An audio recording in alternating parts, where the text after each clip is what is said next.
the night was alive with fire.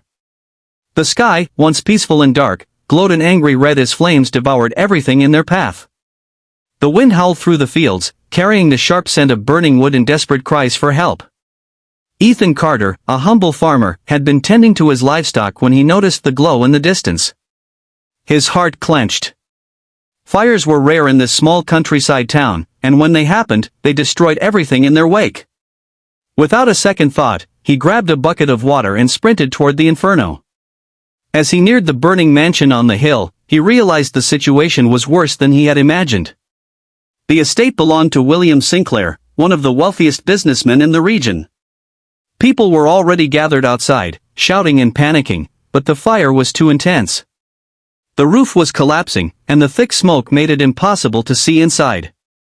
Then Ethan heard it, a scream. A child's scream.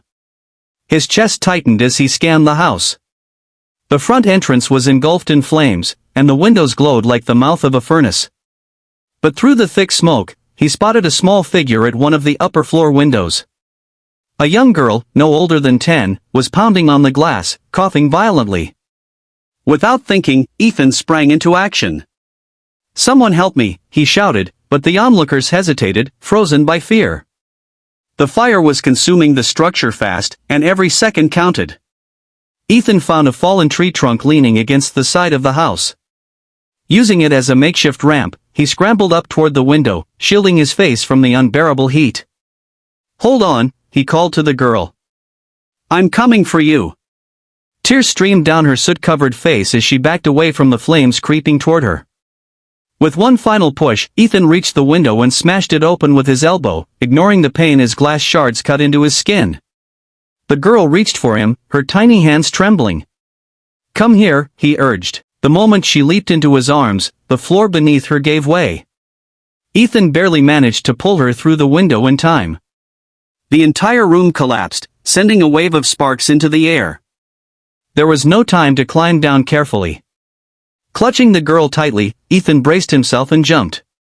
The impact knocked the wind out of him, but he held onto the child, rolling to shield her from the fall. Pain shot through his leg, but he ignored it. The crowd rushed forward. A woman, possibly a servant, sobbed as she took the girl from his arms. Ethan lay on the ground, gasping for breath, his vision swimming. The last thing he saw before everything faded to black was a man tall, dressed in fine clothes, pushing through the crowd with panic in his eyes.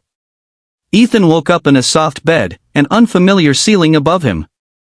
The scent of herbs filled the air, and his body ached as if he had been trampled by a herd of horses. Slowly, memories of the fire returned, and he sat up with a groan.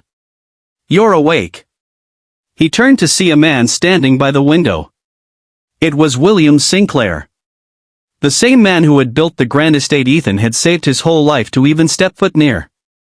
The businessman's face was lined with exhaustion, but there was something else in his eyes: gratitude. "My daughter, Emily, told me everything," Sinclair continued, stepping closer. "You saved her life." Ethan shook his head. "I only did what anyone would do." Sinclair's jaw tightened. "No." Others stood back. "You ran into the flames." He let out a heavy sigh, rubbing his temples. "I was away on business. I should have been there."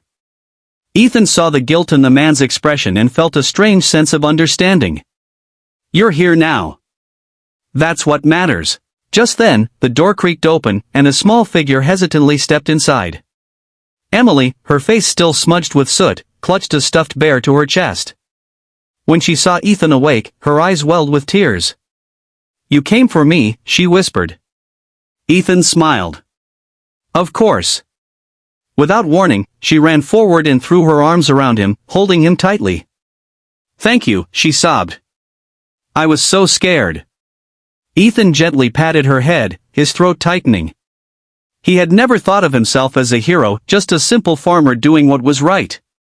But in that moment, he realized that even the smallest actions could change lives. Sinclair cleared his throat, visibly moved. "Ethan. I owe you everything. If there's anything I can do, money, land, a position, name it." Ethan hesitated. He had never wanted wealth or power. But he had always dreamed of something, expanding his farm to help the struggling families in his community. He looked at Sinclair, then at Emily, and finally made his decision. "Help my town," he said firmly. "Many farmers are barely getting by. If you truly want to thank me, invest in the people here." A long silence followed. Then Sinclair nodded, his expression resolute. "Consider it done." Months passed, and true to his word, William Sinclair poured resources into the town. Farmers received better equipment, roads were improved, and education was made more accessible. The town flourished in ways Ethan had never imagined. As for Ethan, he continued his quiet life on the farm, though he was no longer just a simple farmer. To the people of the town, and especially to a little girl named Emily, he was something much more. He was a hero.